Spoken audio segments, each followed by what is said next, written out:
Okay, then we get to the questions that I gathered from the usual gang. First, always first.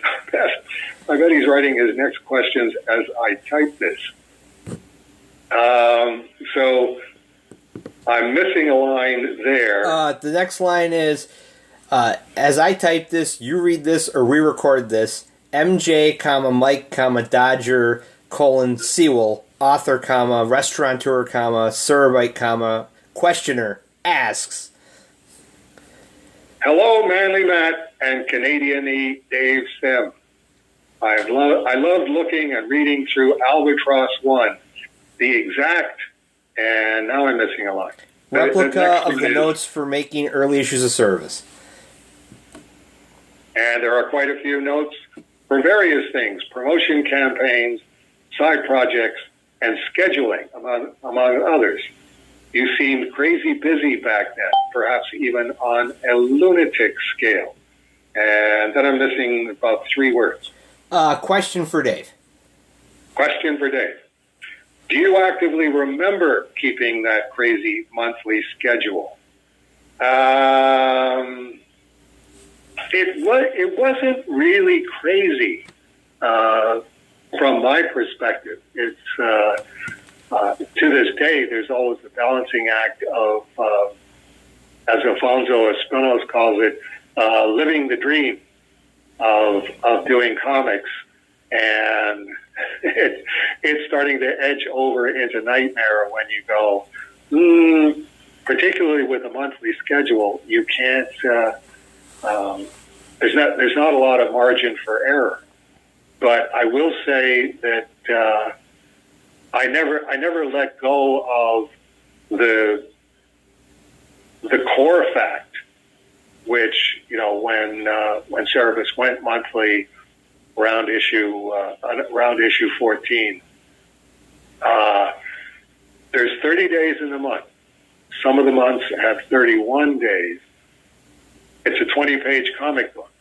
So basically, if I do a page a day for the whole month, then I have a week at the end of the month to do the cover and the letters page and the note from the president.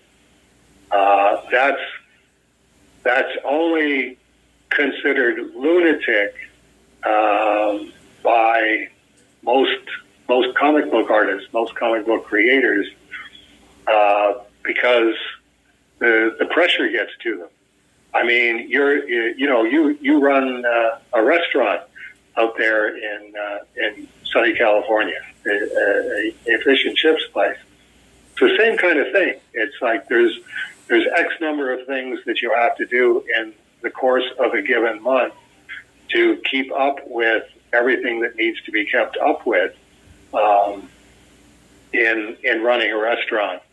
And it's not like I don't think you would describe your own working life as lunatic. So it's just a matter of keeping it in perspective, of saying, this is how much time I have to produce a comic book, and I just have to treat it as a job. And the same as Gerhard treated it as a job. You do your job every day and try and take weekends or part of weekends off. And this is just the volume of work that you have to produce. And as you produce that volume of work, and month after month after month goes by,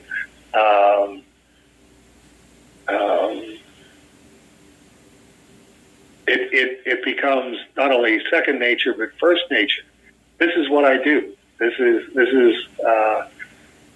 the givens, and I do think that if more comic creators treated it like that, treat it as you would, a full-time job or a part-time job, where you're expected to be there and you're expected to get X, Y, and Z done, and get X, Y, and Z done, and put as many of those together as you can.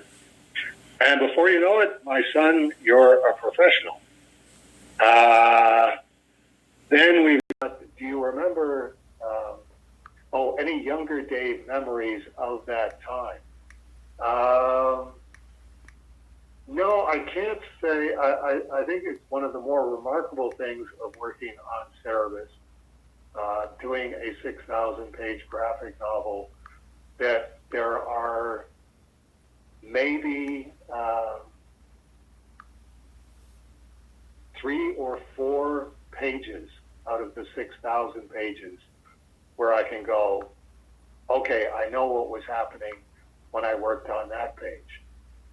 Lots of things happen over the course of the 26 years and 3 months.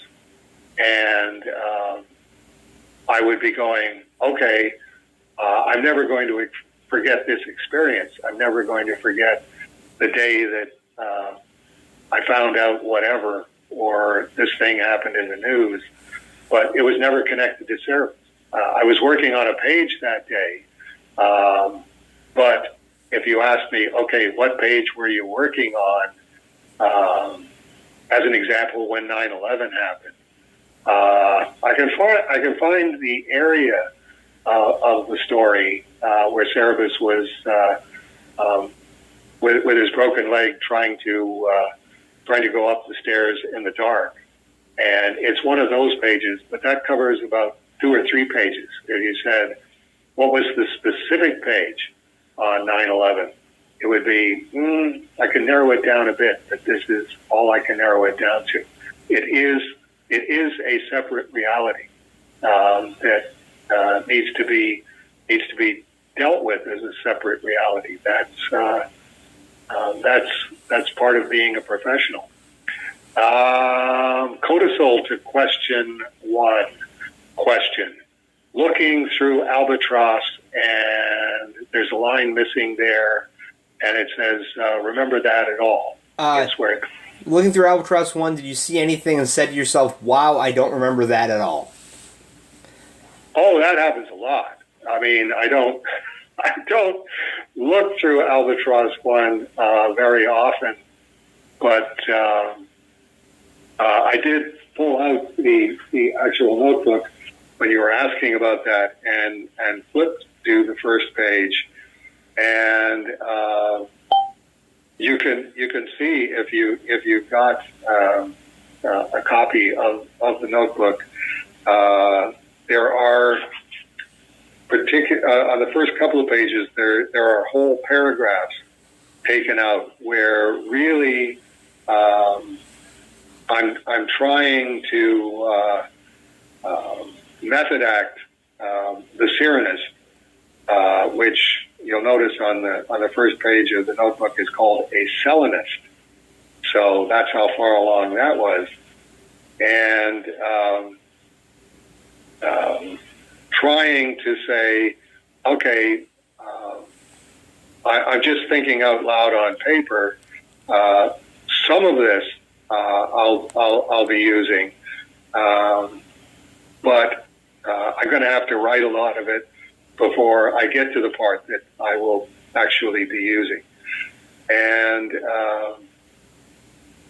so reading the stuff that's crossed out particularly, and some of the stuff where I go, I'm pretty sure that wasn't in the finished Mind Game issue 20. Yeah, that's part of what you have a notebook for.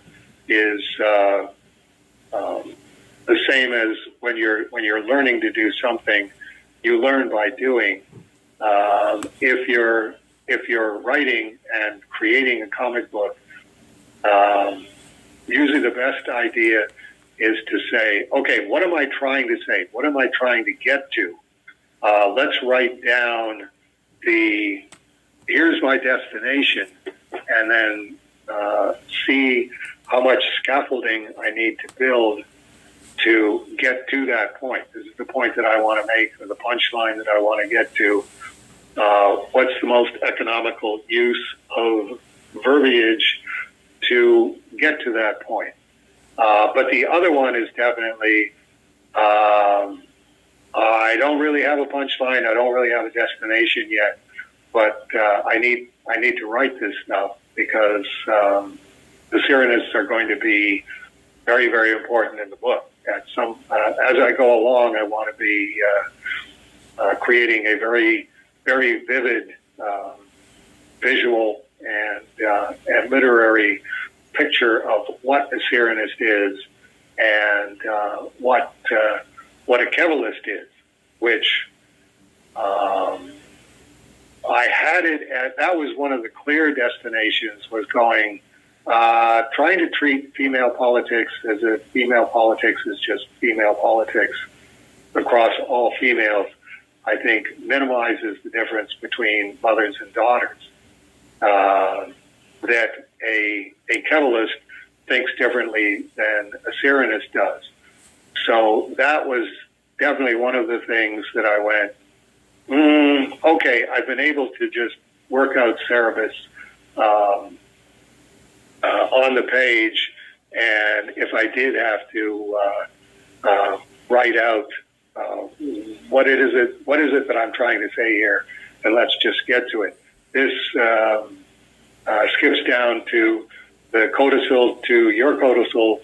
How did you organize your thoughts for Cerebus before using notebooks?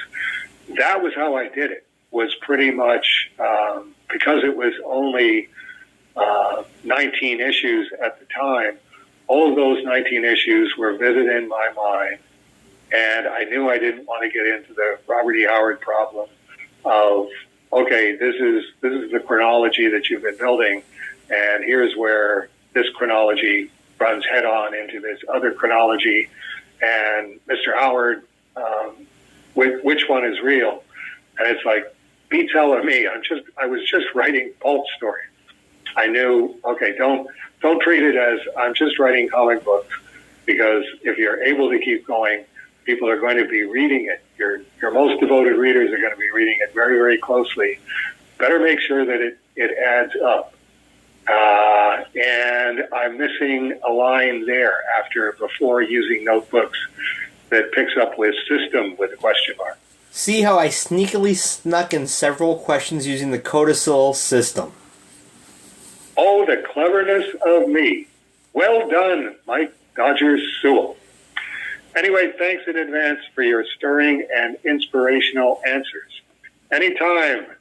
Thank you, Mike, and thank you for all, as Matt put it very astutely, always being first with Please Hold for Dave Sim, literally.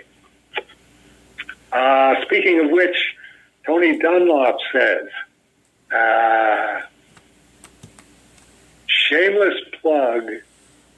Now, I'm missing that line. It picks up Albatross 1 facsimile. I got that. Okay, so what Tony says is, shameless plug, I finally got on my behind and ordered my Albatross 1 facsimile. It arrived this week.